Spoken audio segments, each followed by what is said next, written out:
eyes in body and or spirit for our opening hymn, How Could Anyone? Woo! And we'll be singing it through twice.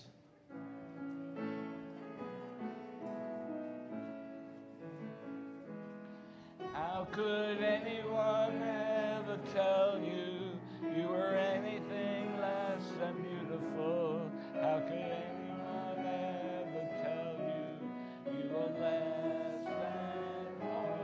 How could anyone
stand to Unitarian Universalists of Sarasota Board of Trustees.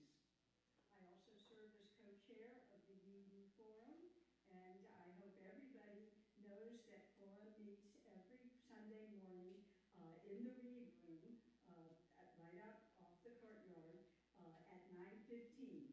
So please come join us. You can also join Forum on Zoom any morning. On behalf of the congregation, I'm happy to extend a welcome to our visitors here in the sanctuary and those who are joining us live stream. We're so glad that you have joined us, and you're invited to participate in all of our events. If you have any questions about this congregation or more broadly about Unitarian Universalism, we'd love to talk to you. Please take a moment to register on the virtual guest book found via the link on the website uusrq.org. Also, for those of you who are here today, there is a sign-up sheet right outside the door. If you didn't sign there before you came in, maybe you would like to sign there as you're leaving. We'd be happy to send you our weekly e-newsletter with information about all our in-person and our virtual events. We look forward to getting to know you, and we hope you will join us after the service when we gather every week to socialize with coffee and treats in the courtyard. And today is our monthly potluck Sunday lunch. So we hope you will join us. Don't worry if you didn't bring anything. You are our guests, and we would love to have you stay for lunch. I have one other announcement. Our monthly congregational conversation will take place over Zoom Monday, that's tomorrow evening at 7 p.m. Members of our Board of Trustees will be present at this meeting to briefly report on 9 proposed goals for action in the coming year.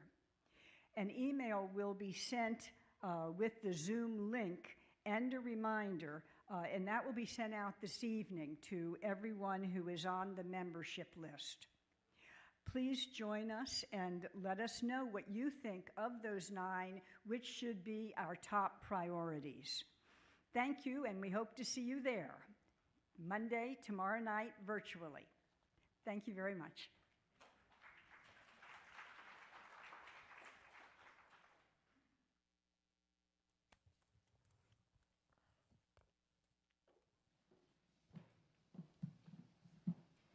Well, we're so happy to be performing. This is our third time up here, and can you hear me? This is our third time performing for your beautiful faces out there. So thank you. We are ContinUUm.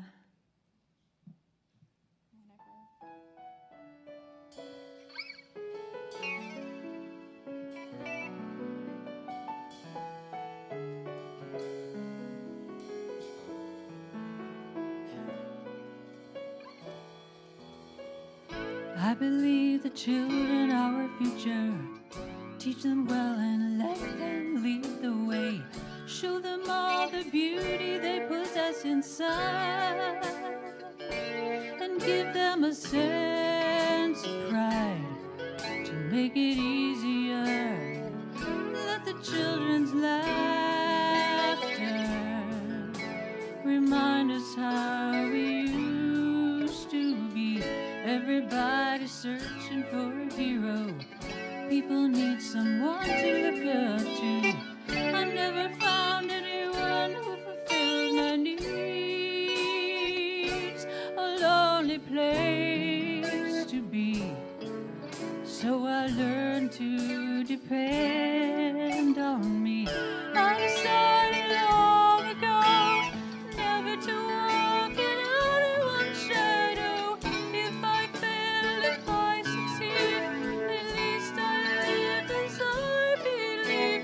No matter what they take from me, they can't take away my dignity. Because the greatest love of all is happening to me.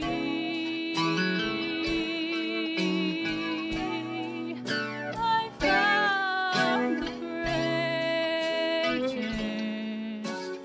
love of all inside of me. The greatest love of all is easy to achieve.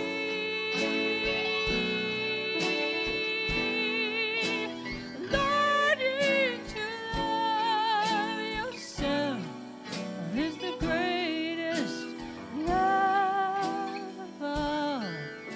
And if by chance that special place that you've been dreaming of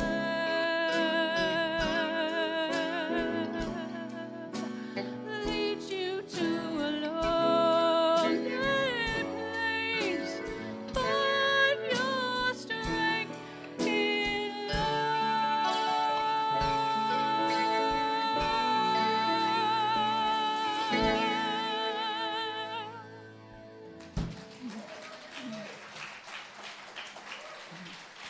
Thank you so much. Thank you, ContinUUm. Yes, we have Ralph Winters on guitar, Don Carey on drums, Sharon Bruns on piano, and Amy Geiling on vocals. Thank you all, and let's give them another round of applause. Our opening reading today is from Karen Armstrong from the Charter of Compassion. A compassionate city is an uncomfortable city. A city that is uncomfortable when anyone is homeless or hungry. Uncomfortable if every child isn't loved and given rich opportunities to grow and thrive. Uncomfortable when, as a community, we don't treat our neighbors as we would wish to be treated. As we light our chalice, let its light be a symbol to shine a light on the suffering that is within our own city and maybe even within our own hearts. Please join me now in affirming our value of equity, which is on the screen and in your order of service. We declare that every person is inherently worthy and has the right to flourish with dignity, love, and compassion. We covenant to use our time, wisdom, attention, and money to build and sustain fully accessible and inclusive communities.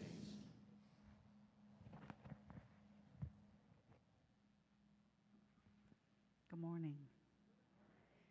Today's story is From the Stars in the Sky to the Fish in the Sea, written by Kai Cheng Tam, illustrated by Wai-Yan Lee and Kai Yong Ching. Once upon a time, a baby was born, and they were born when both the moon and the sun were in the sky. So the baby couldn't decide what to be, boy or girl, bird or fish, cat or rabbit, tree or star. So the baby looked a little like everything. They looked very strange. But all the same, the baby's mother gave her child a bath and rocked them in her arms. Your name, she said, is Wolin. And she sang a song that her own mother had sung to her long ago. Whatever you dream of, I believe you can be. From the stars in the sky to the fish in the sea. You can crawl like a crab or with feathers fly high. And I'll always be there. I'll be near, standing by. And you'll know that I love you until the day I die. And even though they still couldn't decide, the baby felt loved. So Wolin grew up to be a strange, magical child who was always changing. There grew feathers and wings to fly with the bluebirds in the mornings, the scales and a tail to swim with the fish in the afternoons, and fur and paws to play with puppies in the evenings. And each night their mother gave them a bath, tucked them into bed, and sang her mother's song, and Wolin felt loved. On the first day of school, Wolin grew a tail of peacock feathers and a coat of tiger stripes. They were so excited. Have fun, their mom called. But when they got to school, the other students were either boys or girls. They had no feathers, no scales, no fur, not even any sparkles. No one invited Wolin to play. One little boy ran up to the child and asked, "What are you supposed to be?" And Wolin did not know how to answer. When they got home, their mother asked them how they liked school. "It's okay," said Wolin. "Did you make any friends?" "Not really," said Wolin. That night, Wolin's mother tucked them into bed and sang her special song. And Wolin felt loved, but also worried. The next day, they wore a turtle shell and spines. No one pulled or poked at Wolin, but the other children still pointed and whispered. "Did you make any friends today?" asked their mother. "Not really," said Wolin. And at bedtime, Wolin's mother sang her song, and Wolin felt loved, but they also felt sad. So the next day, Wolin wore no feathers, no fur, no shells, no spines, not even any sparkles, and Wolin was invited to play baseball with the boys. No one pointed or whispered, laughed, or stared. But when Wolin joined the little girls to playing hopscotch, "Boys don't play hopscotch," said a little girl. "Are you a boy or a girl anyway?" asked a little boy. "What are you supposed to be?" said several children at once. "I don't know," Wolin shouted and galloped out of the playground on horse's hooves. "How was school?" asked Wolin's mother. "I wore feathers and stripes so the other kids would think I was beautiful, but they thought I was weird. I wore a shell and spines so that no one would pull or poke at me, but they wouldn't talk to me. And then I tried to be just like everyone else, but I haven't made any friends. I can't decide what to be. Why do I have to be just one thing?" "You know, it isn't always easy being different from everyone else," said their mother. "You can only be who you are." "But what if the other children don't like who I am?" sniffed Wolin. And their mother smiled sadly. "I don't know," she admitted, "but I do know this. Whatever you dream of, I believe you can be, from the stars in the sky to the fish in the sea." And Wolin felt loved, and that night they slept a deep sleep. So the next day, Wolin wore fur and feathers, scales, leaves, and sparkles that glittered like stars. And for a moment, none of the other children spoke. And then a little girl said, "You can fly? That is so cool." And then the other children came around. "I'm sorry I pulled your feathers," said the boy with the red hair. "I was a little jealous of them."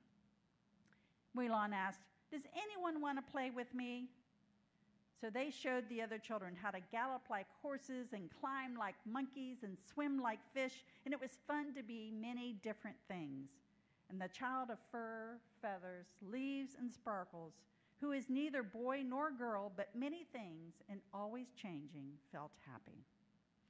And in the little blue house, Wolin's mother smiled and sang, "Whatever you dream of, I believe you can be. From the stars in the sky to the fish in the sea, you can crawl like a crab or with feathers fly high. I'll always be there. I'll be near, standing by, and you'll know that I love you till the day that I die. And whatever you dream of, I believe you can be, for you are my child, courageous and free." That's the end of the story. So, thank you. I cannot think of any better words to describe some of the heartaches and challenges of those who are different that they face in their everyday lives. The compassion that young girl showed to Wolin led others not only accepting but embracing all that Wolin was. And what an impact that compassion had on their lives, not just Wolin's, but all of them.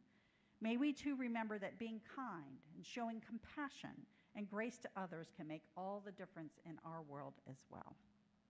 So I now invite any children and youth to join me in the West Wing, where you can express yourself too through story and art. Thank you.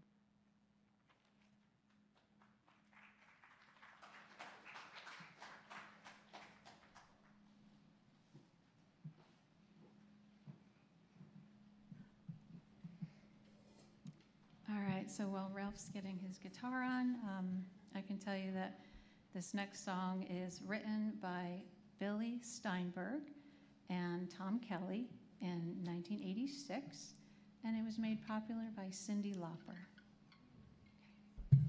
Can you guess what it is? Mm-hmm. True Colors.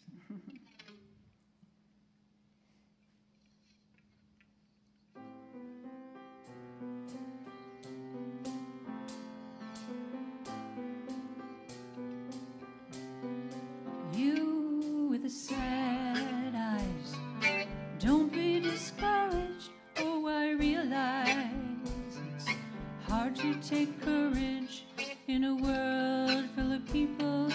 You can lose sight of it, and the darkness inside you makes you feel so small. I see your true colors shining through. I see your true colors, and that's why I love you. So don't be afraid to let them show your true colors. True colors are beautiful, like a rainbow.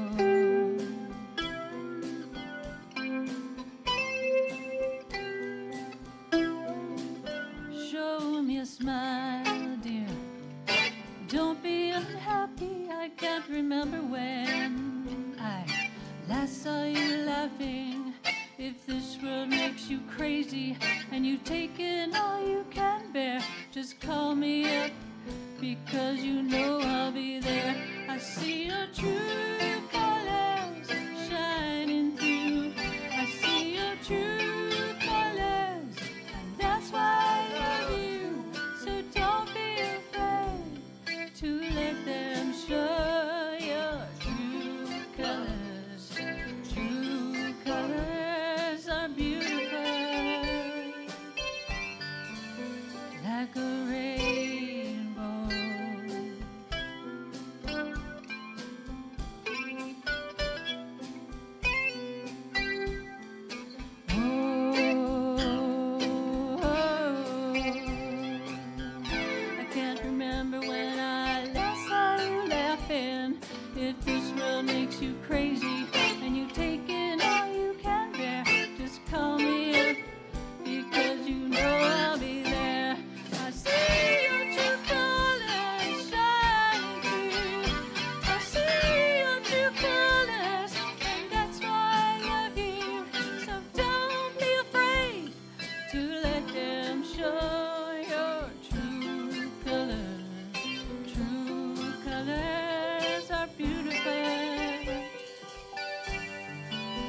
like a rainbow.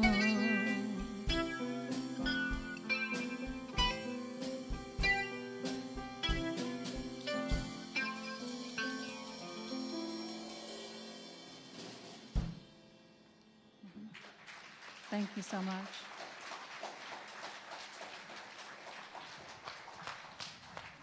Thank you.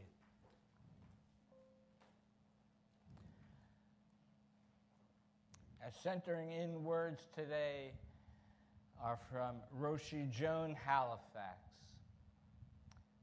I will walk every step of the way. I will walk always for others and always with others. I will take with me only what I need and only what is useful. I will accept with gratitude and goodwill what is offered to me. I will act with respect, kindness, and humility for all beings. I will keep heart and sense open. I will allow myself to feel compassion for all human beings. I will regard every situation as my teacher. I will not waste this precious breath. As we go into a moment of silence, I invite you to contemplate in what ways you do and do not act with compassion.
These are perilous times. Federal authorities dressed in military gear, pulling people off the streets and sending them to prisons without due process.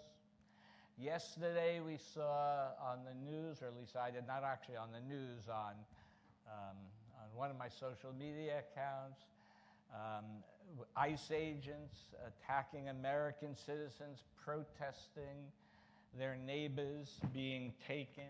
In Los Angeles, California, we saw ICE agents throwing flash bombs and causing chaos. People face arrest in some states for traveling to another state to access health care. LGBTQI plus individuals are having essential care stripped away. And I have to be honest, living here, I'm wondering whether FEMA will even be allowed or have the resources to respond in this upcoming hurricane season. So in the midst of anger, resistance, and confusion, the question that grounds me is, what is the compassionate thing to do? It's all in the question, though, that we ask, right? I could ask, compassion for whom, right? Should I have compassion for everyone, even for the politicians who pass laws that harm people? Well, I would say yes. Everybody suffers in some way, and maybe if they did not suffer, they suffered less, maybe they would open their hearts and would act more compassionately themselves. But in any given situation, in any moment that I am in, I have to look and ask, who is being physically harmed? Who is losing their rights? Who is in need? And so I spend my time, my compassion, my privilege with those who are being arrested for no reason or made up reasons, with those who have been kept impoverished and discriminated against and ignored for too long, those whose health cares or rights are being taken away. That is where I spend my compassion. Although I would like to think I have it with every interaction with every human being, there are only so many hours in a day, and so that is where I try to spend my time. And although there are many challenges that we face, just a few of which I listed, since June is Pride Month, I want to share the particular challenges, just some of them faced by our LGBTQI plus siblings. I want to thank first all the people who came to Silver Pride yesterday. We had a booth there. If there's anybody who was there who volunteered at the booth, please stand up and be recognized. I know some of you are here, yeah. Thank you. Let's give them a round of applause.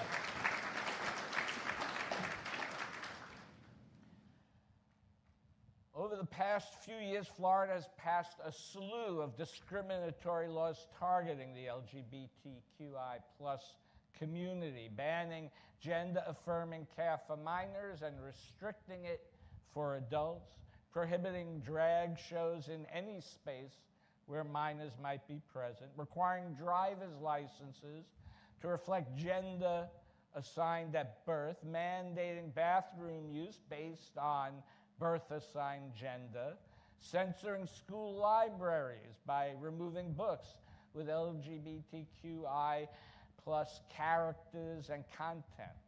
And at the federal level, executive orders and military bans are targeting LGBTQI plus individuals as well.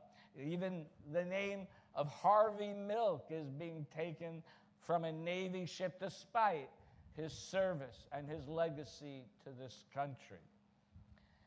What does it mean to be compassionate in circumstances where there are relentless attacks on a group of people? Well, first we name it, and then we name our values around it. At General Assembly in 2024, and for those new here, General Assembly is the gathering of our congregations throughout the country for the business of the Unitarian Universalist Association. And in 2024, we passed a business resolution by a very high margin entitled Embracing Transgender, Non-Binary, Intersex, and Gender Diverse People is a fundamental expression of UU religious values. Now, quoting from this resolution, I quote, being transgender or identifying with any gender other than the one assigned at birth is a beautiful and divine manifestation of humanity, as is being intersex or having sex characteristics that vary from what is considered typical. As Unitarian Universalists, we affirm the inherent worthiness and dignity of each person as a core principle of our religion. The ability to live ever more authentically as one's true self is central to a lifelong journey towards spiritual fulfillment. As a people, we put love at the center of our faith. That love calls us to fully embrace equity for transgender, non-binary, intersex, and gender-diverse people in our congregations and in the wider world. For generations, Unitarian Universalists have advocated for equity for lesbian, gay, bisexual, transgender, queer, and intersex people, gender equity, and reproductive justice. As our scientific and sociological understandings of gender have evolved, our faith, too, has expanded our commitment to explicitly include the spectrum of gender expressions and identities as an integral aspect of our frameworks for freedom and flourishing. End quotes. I encourage you to read the entire resolution. It goes on for a long time. We do tend to do those things. I encourage you to do that. Right? After naming the challenge, right, and then naming our values behind that, we then have to name what actions we are taking. And I can tell you as the UUs of Sarasota, we condemn all anti-LGBTQI plus legislation, demand repeal, and to block future bills. And we work, yeah.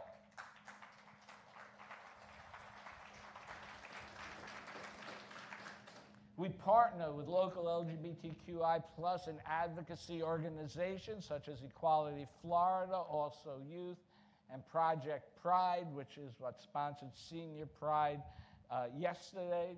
We support the UUSC Pink Haven program that secures safe housing, obtains or retains gender-affirming care, and provides advisory resources for gender-expansive people. We create safe space for LGBTQI plus and allies, utilizing our space and resources for education and support. So this is just part of who we are. We are formally a welcoming congregation, and we do that by our actions and by our values. Now, I just recently listened to a podcast with the former president of the UUA, Susan Frederick Gray. I think it was with Parker Palmer and Carrie Newcomer. And she stated, which is a thing she has said in the past, but I just listened to it again and heard it again. And so I want to repeat because I think it's important. She said, now is not the time for a casual faith. And I agree. Now is the time for a faith that calls us to truth, a faith that calls us to covenant, a faith that calls us to accountability, a faith that calls us to listen, a faith that calls us to be compassionate towards and with others. The moment is at hand. We cannot avoid it. There's one other thing we cannot avoid. Our faith calls us not only to love boldly, but to act generously. And when we give, we do not simply support a congregation, we sustain a community that stands on the side of love, that shows up for justice, and that strives to be a sanctuary for the vulnerable and the courageous alike. So let this offering be a reflection of our deepest values and our shared promise to one another and the world. For those online or here on your cell phone, there's a link to donate in the description of our YouTube video or the QR code in the order of service. It is there. Yeah, just checking. Okay. Let this sacred time begin.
Our next reading comes from Reverend Dr. Martin Luther King Jr., When Peace Becomes Obnoxious. And he starts by quoting the Gospel of Matthew.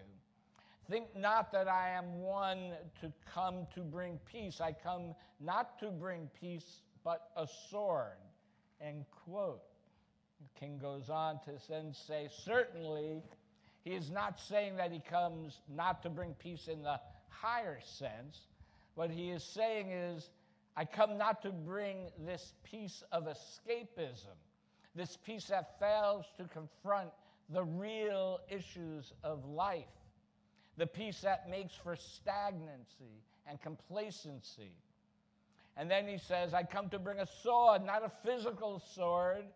Whenever I come to when I come, a conflict is precipitated between the old and the new, between the forces of light and the forces of darkness, between justice and injustice.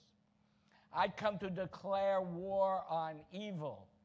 I come to declare war on injustice.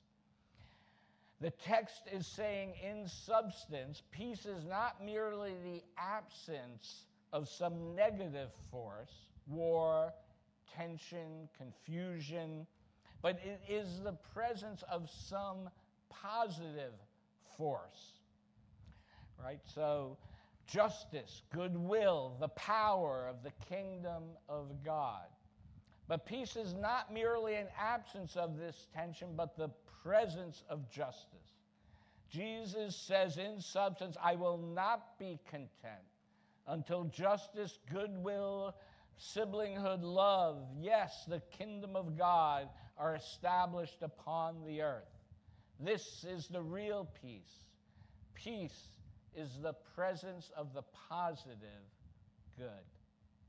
And now one last time, the ContinUUm band.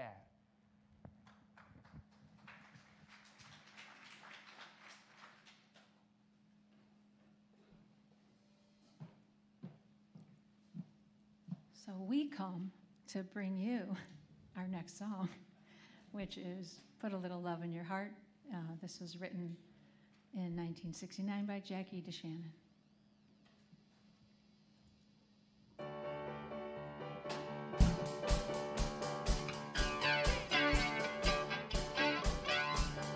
Think of your fellow man and your my helping hand.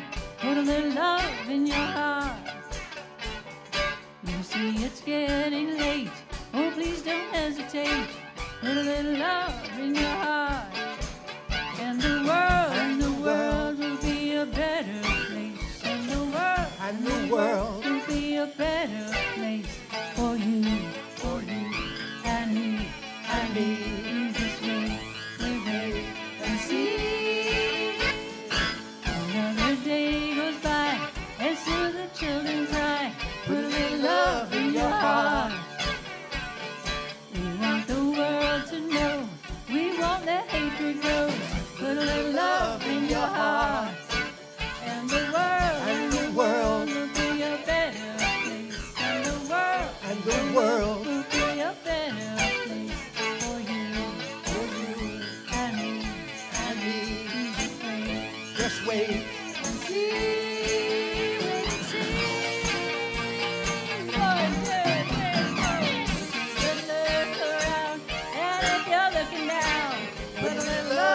Heart.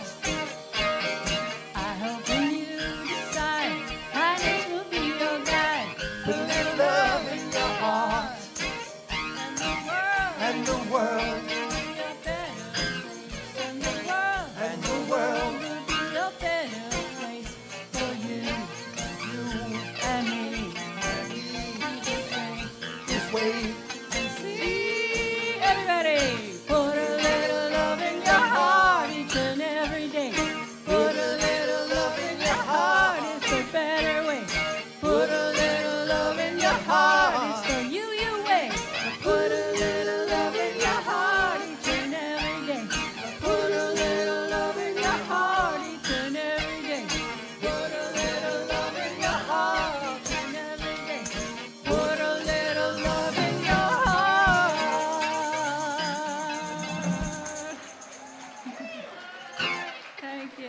Thank you. Woo! That got me geared up now, okay? I'm feeling all the love now. I love when Bill Murray does it in Scrooge. It's really, now on the left, now on the right. Okay, so, sorry, I just get carried away with that song. So Karen Armstrong, who I mentioned in the opening reading, wrote a book called 12 Steps to a Compassionate Life. And she defines compassion as from the Latin patire and the Greek pathin, meaning to suffer, to undergo, or experience. So compassion means to endure something with another person, to put ourselves in somebody else's shoes, to feel their pain, right, as though it were our own, and to enter generously into their point of view. Now, I think we often confuse or we use simultaneously compassion, empathy, pity, sympathy. So pity is just a recognition of another's suffering. Sympathy is the physical manifestation of that pity, caring about the well-being of another without personally knowing their suffering. Empathy is caring and personally knowing the struggle of what the person is going through. But compassion is empathy or sympathy, but with the desire to actually help end another's suffering. And compassion requires that you actively seek a solution rather than just walking away. Compassion requires us to engage with the suffering. Compassion for others requires us to connect to the truth of another's suffering. Right? It requires us to be present to the suffering of others. It requires us to open up and be vulnerable to someone else's suffering. And if we can do this, then compassion for others' suffering can awaken our heart and make us whole. One other important lesson I have learned is that compassion is not always about making other people feel safe. I want to be clear about this. When we are acting with compassion towards others and with others, we are their companion, right? So that they do not have to be alone on their journey. But we need to be on the front lines, willing to risk our illusion of comfort, risk our illusion of safety, risk our illusion of superiority. And that can be scary, for in doing so, we touch some of our own suffering and some of our own fears. And there is a part of us that will always be afraid of what maybe we do not want to know, afraid of maybe what we do not want to see. And I will tell you, though, being a presence to somebody, not solving their problems, but just being there so they know they are not alone. That's the point I want to get across. We don't have to have the perfect answer for every problem that someone has. We just have to sit there and listen to them and let them know they are not alone. Our values call for a responsible search for truth, and our commitment to truth needs to be stronger than our commitment to comfort. But the truth just cannot be ignored. All we have to do is watch the news, right? We cannot ignore what is happening in this country today. But we can choose whether to be compassionate or not. And compassion must lead to action. But what kind of action? Some call for peace, but often what they mean by that is obedience. Right? Here's where we must remember the teachings of Dr. Martin Luther King and Mahatma Gandhi. There is a difference between peace and nonviolence. Right? Martin Luther King studied Mahatma Gandhi's methods of nonviolent civil disobedience called satyagraha, and sometimes referred to as soul force. Gandhi said, and I quote, "Truth, satya, implies love, and agraha means persistence or force." So a love force. And I thus began to call the Indian movement, this is Gandhi, satyagraha. That is to say, the force which is born of truth and love or nonviolence, and gave up the use of the phrase passive resistance, for there is nothing passive about what we are doing, end quote. It seems we have forgotten this part of the protest. It's hard to know what to do sometimes, and there is risk, as we saw in Los Angeles yesterday, for people surrounding and protecting those immigrants, right? So what we should do is listen. Listen to what others who are suffering are telling us that they need. Now that the sheriffs are supporting ICE, our immigrant neighbors are in fear every time they see a police officer. And I will say most of our immigrant neighbors are the most law-abiding, hard-working people. I need to repeat that again and again. And they care about this country and this community, and having them being afraid of the police is not good for our community. And I have to admit, that is not my experience, right? That's not my experience. I don't ever feel I have to fear the police. right? But our compassion requires us to listen to and believe others' experiences. And, this was made very clear to me. Many of you may not know, both my children are Korean. And I can tell you, forgetting about what other people have told me of their experience, of their own experiences, I know my children's experiences with law enforcement, being stopped, being pulled out of a group of people, I had police knock on my door one night, and we moved into a new neighborhood, and somebody called the police and said that someone who didn't look like they belonged there came into our house. Now, about 3 months later, the same thing happened to Trevor Martin, which was only about 2 neighborhoods away from where we lived. And I said, there, but for the grace of whatever, my child is alive. But it happens every day, and we need to listen to people when they tell us it is happening. And so we have to believe them and walk with them, and then compassion requires us to act, to be accountable to each other and to others who are impacted by these injustices.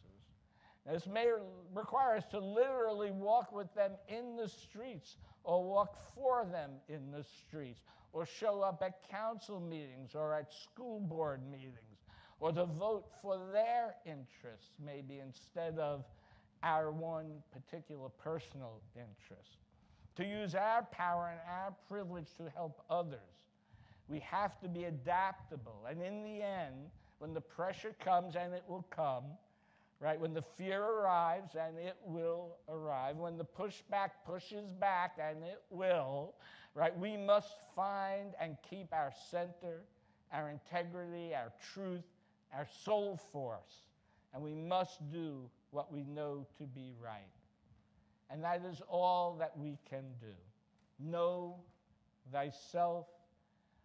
Think about what your values are, what brings meaning to the world. Understand the pain maybe that has hardened your heart over a lifetime of challenges.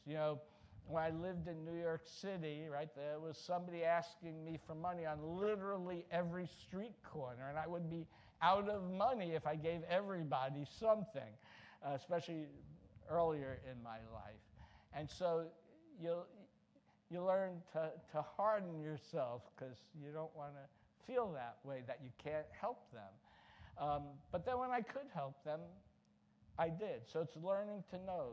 It's also learning to be known by others, to know their pain too, to love yourself for the unique creation that you are, right? And then once you know that, it's easier to love others for the sacred and unique beings that they are.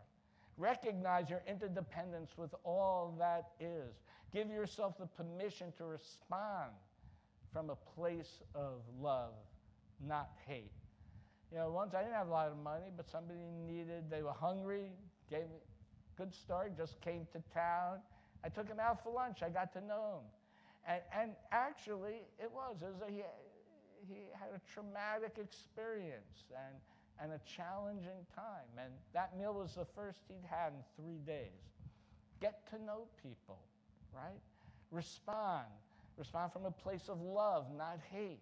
Respond from a place of patience, not impulsiveness. Respond from a place of compassion and not callousness.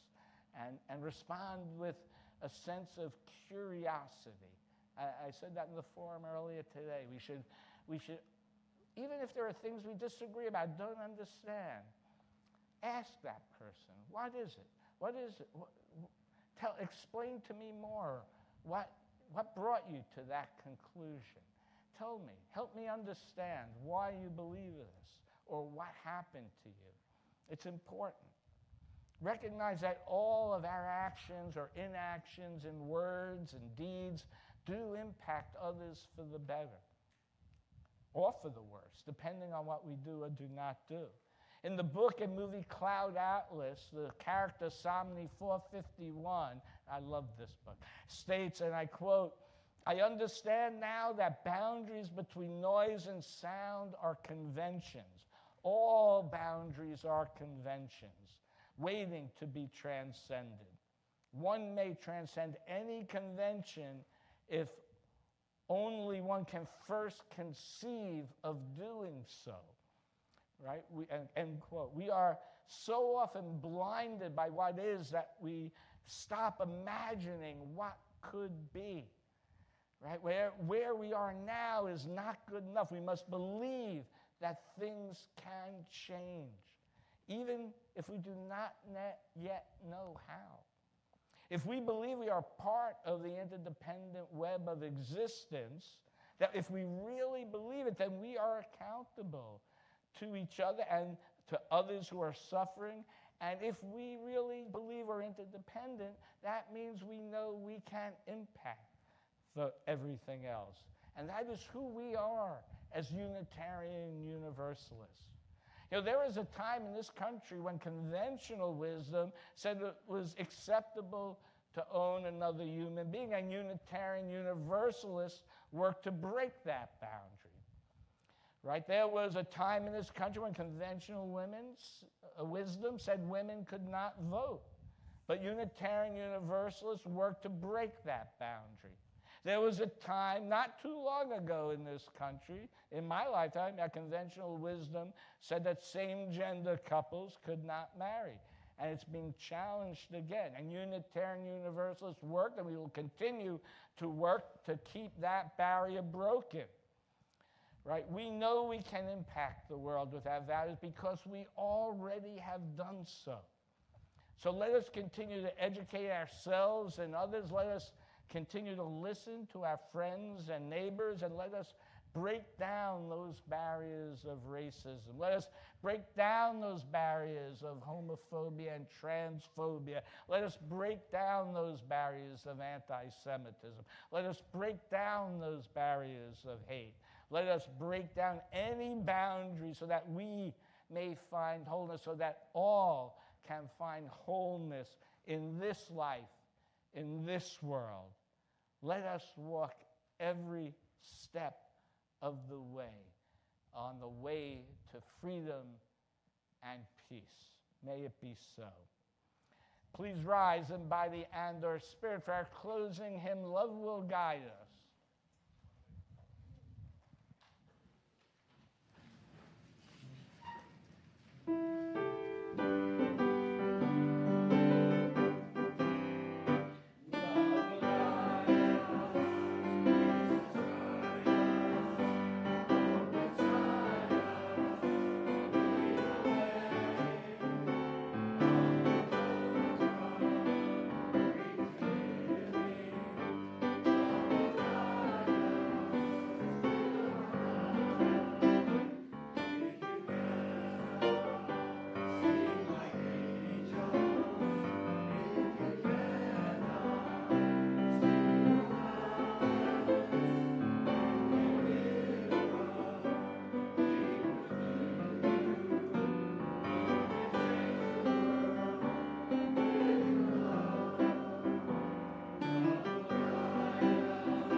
Nice little flourish there. Our closing words are from Audre Lorde, Sister Outsider. It is necessary to scrutinize not only the truth of what we speak, but the truth of that language by which we speak it. For others, it is to share and spread those words that are meaningful to us, but primarily for us all, it is necessary to teach by living and speaking those truths which we believe and know beyond understanding. Because in this way alone, we can survive by taking part in a process of life that is creative and continuing, and that is growth. So please join me now in extinguishing the chalice with the words that are on the screen. We extinguish this flame, but not the light of truth, the warmth of community, or the fire of commitment. These we carry in our hearts until we are together again. Go forth, do good, have compassion, eat some lunch together, meet new people. Thank you.